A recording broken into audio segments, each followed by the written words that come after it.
The appetizer is offered from Atlanta's Thomas Catherall.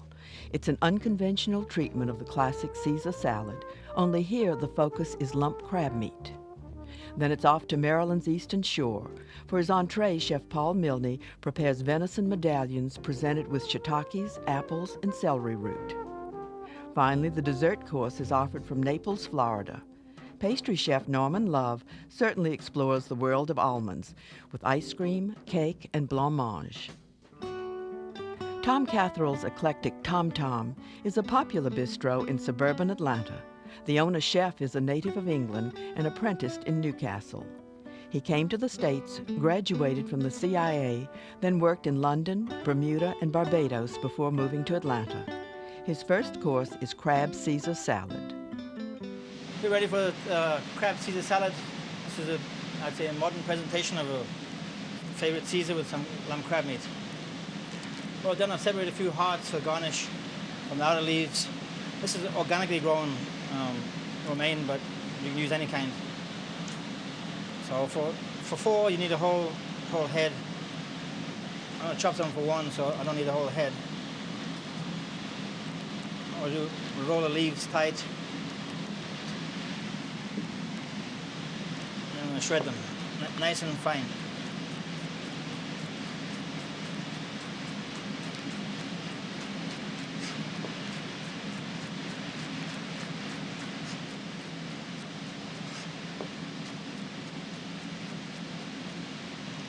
So nice thin shreds.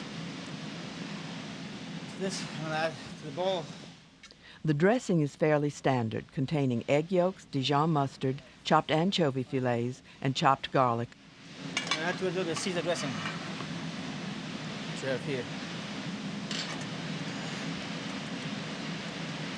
Mix that mixture to the crab meat, which has been picked through, no shell. And make like a remoulade. We have some chopped pickle, some capers, some chives, some chopped tomato. This we're going to mix with some dressing just to bind it.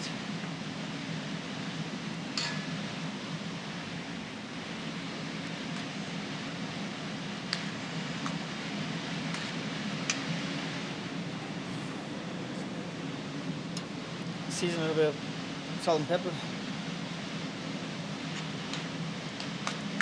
I use white pepper in here so you don't get black specks. It's nice and brown.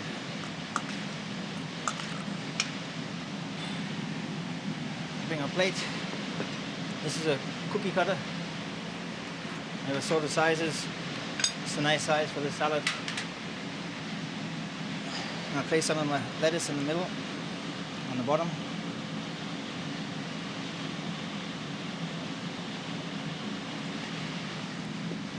Spoon the crab mixture on top. And just press down lightly.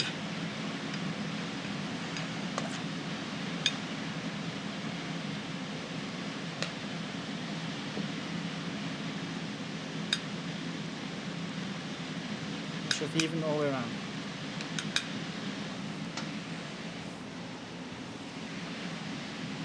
Take a little bit more shredded lettuce to the top. I'll garnish it with a few capers, a little bit of chopped pickle, chives, chopped tomato.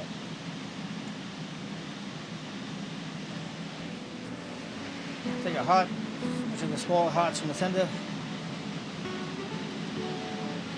Place on a dish.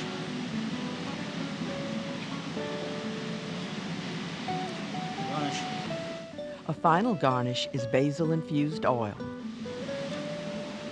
Just drizzle a few spots of basil oil.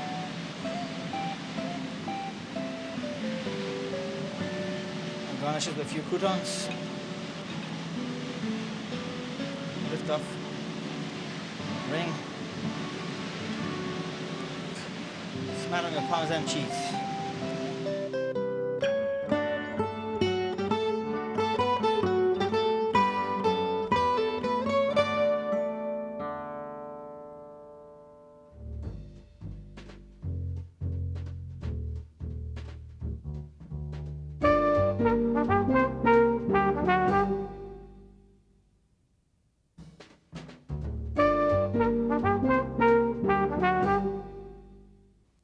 When Paul Milne opened 208 Talbot at St. Michael's, Maryland in 1990, he anchored the operation in what he calls casual gourmet dining.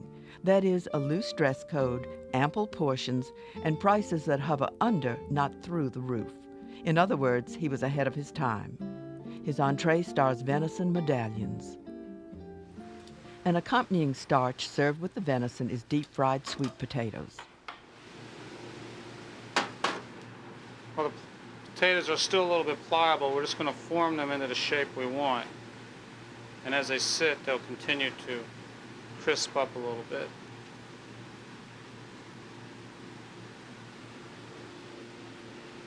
And we're going to saute our vegetables in a little bit of bacon fat.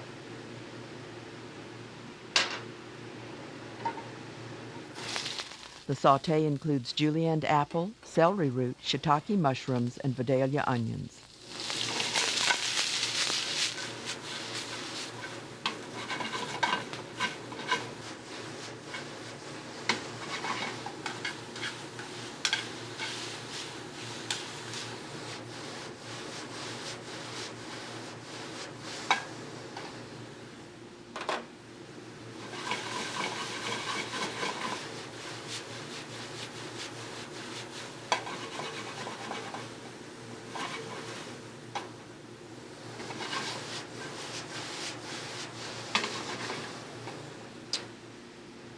Saute them al dente. And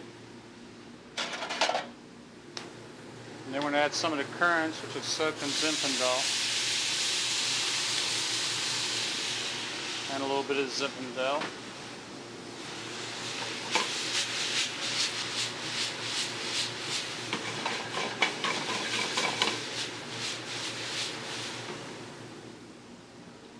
Season with a little salt and white pepper.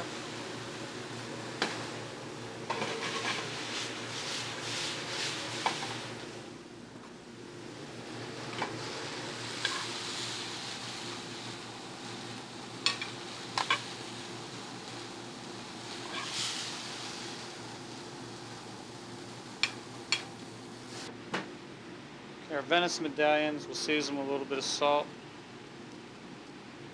and fresh ground black pepper.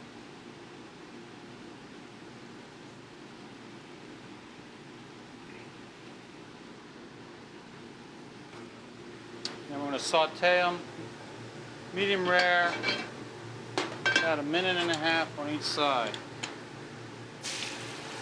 The medallions are sautéed in clarified butter. I'm going to use a nice even bottom saute pan or Griswold so you get a nice browning of the meat.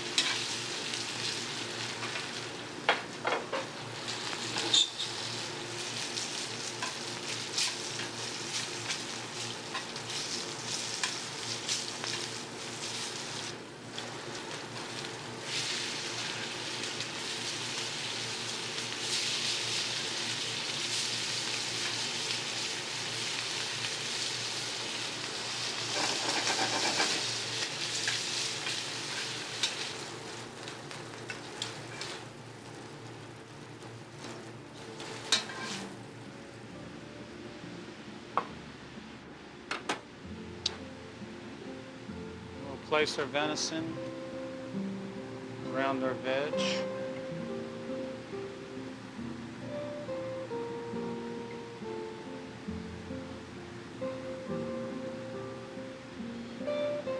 Top it with the sweet potato mold we made.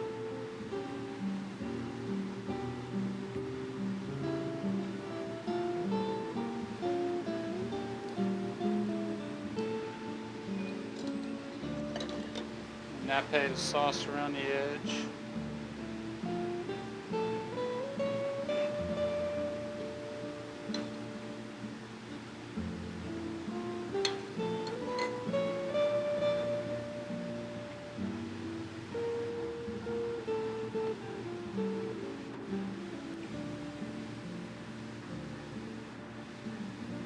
Garnish with celery leaf.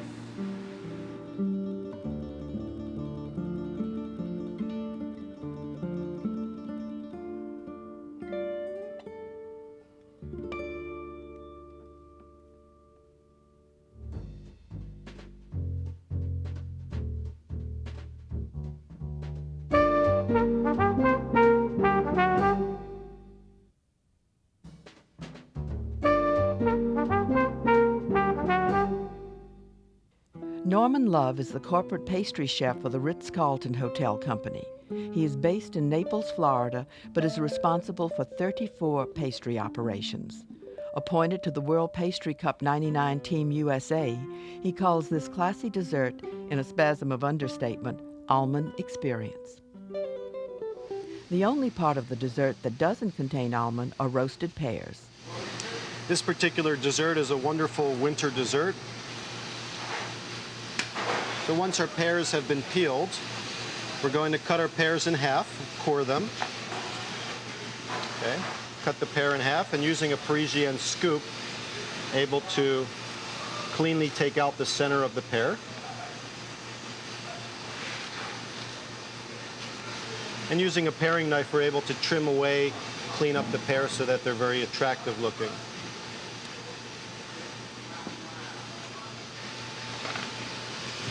And we're going to lightly saute the pears in the butter, along with some fresh vanilla beans. We split the bean open. This is that hides all the seed and the real true flavor of the vanilla. And by using the back of the knife, we're able to scrape out all those seeds.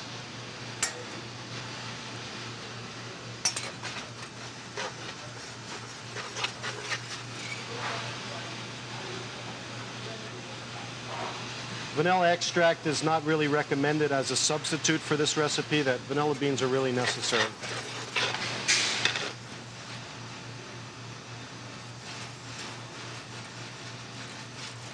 We're going to add our pears.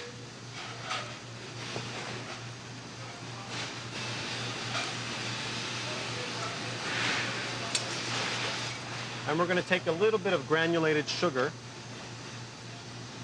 to start the pears cooking. As the pears begin to cook with mixing with the butter and the sugar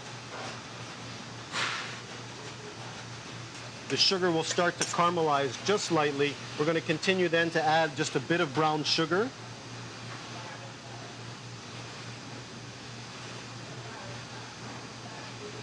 Very, very slowly adding the sugar. It's a very, very long process, and it should be a very slow process.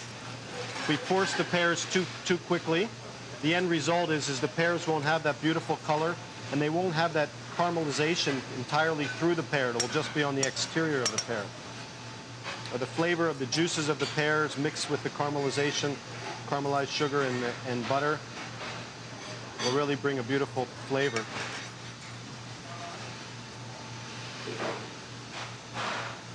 Once you start to get a very good boil on the bottom and you've started this whole caramelization process, a little bit more brown sugar on the top, and they're really ready for the oven. We're going to splash a little bit of rice vinegar on the top. Give the pears one good turn.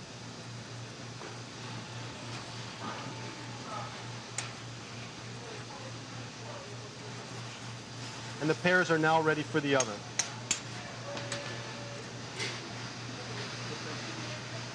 Should bake at about a 200-degree oven, anywhere between 4 and 6 hours, depending on the size of the pears and the firmness or ripeness of the pears.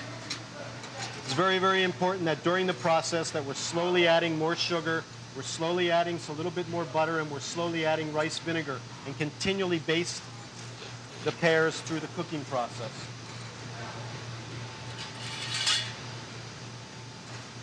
So periodically in the oven, we're going to take some of the liquid and we're just going to baste the pears, constantly throwing the liquid, constantly turning the pears, really spending a lot of attention to them, and the end result will be well worth it.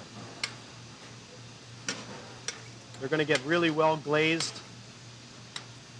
As the liquid starts to absorb a little bit, add more sugar. When we add more sugar and more rice vinegar, will create more liquid.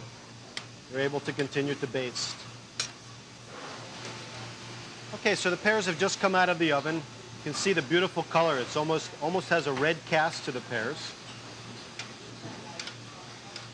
The sugar, the butter, the rice vinegar, vanilla bean, and the juices, the natural juices from the pear have created all this liquid.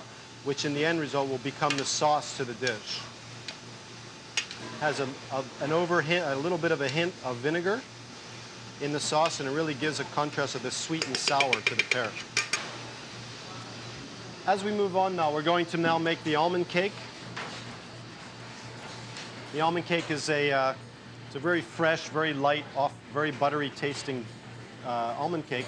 Will provide us with a little bit of cake texture to the dessert. Using the paddle in an electric mixer, butter and vanilla-infused sugar are creamed together. The butter can be room temperature, and we just want to incorporate very well the sugar and the butter together and actually put a little bit of air into the mixture, so it's a well-creamed, incorporated mixture. Once your mixture is creamed, we're going to slowly add our eggs one at a time.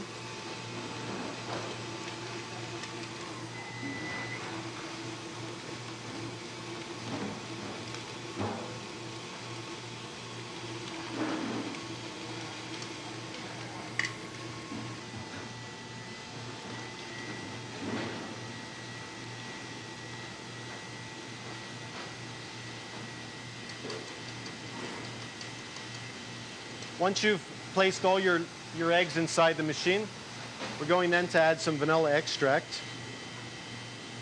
You can substitute the vanilla for amaretto if you like to help enhance, or even almond extract, but very, very little if you're using the extract.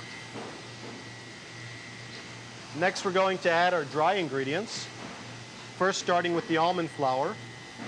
If the mixture looks like it's starting to break, it's not a problem. You can continue to add the dry and the mixture will come back together. Once we start to add our dry, a little bit at a time, add my flour. There's baking powder and baking soda and salt. They also can be all sifted together with the flour, or can be added separately. The dry ingredients are gradually added until fully incorporated.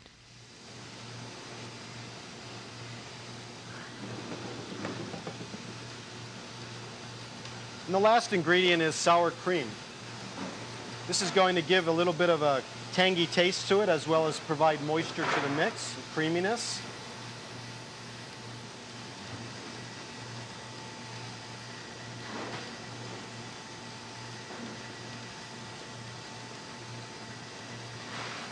Then you want to just allow the mixer to do its job and to mix all the ingredients well. I always take the spatula, and just to ensure again that the mix has been well incorporated. And then we fill up our 9-inch cake pan. It also could be baked on a half sheet pan if you want a little bit lower cake.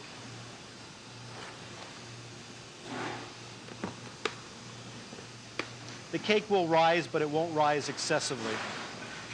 Bake at 350 degrees for 30 to 40 minutes. Another element is blancmange, a custard that begins by infusing milk with toasted almonds. The infusion takes about 30 minutes or so. So we're going to warm our milk slowly, to just under a boil. Then we're going to turn it off and allow it to infuse for about 30 minutes. So 30 minutes has passed. The almonds have been infusing in the warm milk. I'm going to add our sugar. Mix well, and the warmth of the liquid will dissolve our sugar. Then we're going to pass the almonds out of the milk, leaving a really wonderful toasted almond flavor in the milk. Gelatin leaves were softened in water, then squeezed dry. And then it's placed in our warm liquid of milk and almonds. Italian meringue, warm simple syrup combined with beaten egg whites, will be folded into the milk mixture. We pour all our syrup into the bowl, and then we're going to continue to whisk until that mixture is cool. Soft peaked whipped cream is added to the cooled milk mixture. And with the whisk, we're just going to lightly fold the cream. Some of the milk whipped cream mixture is tempered into the finished Italian meringue. Okay, and we then place the meringue into our almond flavored cream.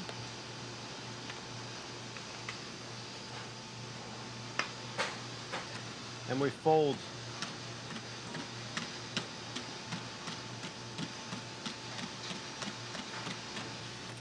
The mixture is dispensed into molds and frozen.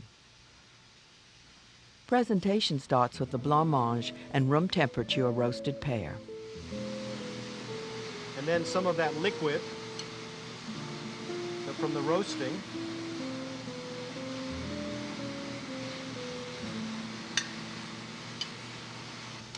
This is a small cylinder of the almond cake. little powdered sugar on the top.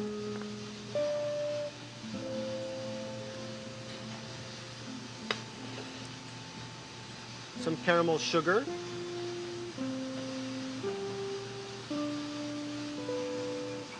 An oven roasted pear, dried pear.